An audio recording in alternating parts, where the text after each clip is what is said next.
ఐటీలో ఎంట్రీ కావాలా? Training software engineer గా అజా కోడింగ్ ట్యూటర్ లో 2 వీక్స్ ట్రయల్ పీరియడ్ లో వెంటనే చేరండి. వైఎస్ఆర్ కాంగ్రెస్ పార్టీ ఎమ్మెల్యేలకు బీసీ యువజన పార్టీ అధినేత రామచంద్ర యాదవ్ సవాల్ విసిరారు. జగన్ పార్టీ శాసనసభ్యులు అసెంబ్లీలోకి వెళ్లకపోతే రాజీనామా చేయాలని ప్రజలు ఓట్లేసి 11 స్థానాలు కట్టబెడితే ఈ తీర్పును గౌరవించి అసెంబ్లీకి వెళ్లాలి కదా అన్నారు.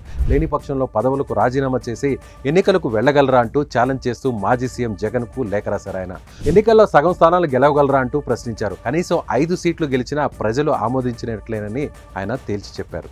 వైఎస్ఆర్ కాంగ్రెస్ పార్టీ శాసనసభ్యులు అసెంబ్లీ సమావేశాలకు హాజరు కాకపోవడాన్ని బీసీ యువజన కాంగ్రెస్ పార్టీ అధినేత రామచంద్ర యాదవ్ తప్పుపట్టారు.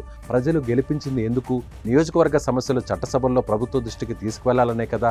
అలాంటిది అసెంబ్లీకి వెళ్లకుండా ఉంటే ప్రజల బాధ్యతను విస్మరించడం కాదా అని ప్రశ్నించారు.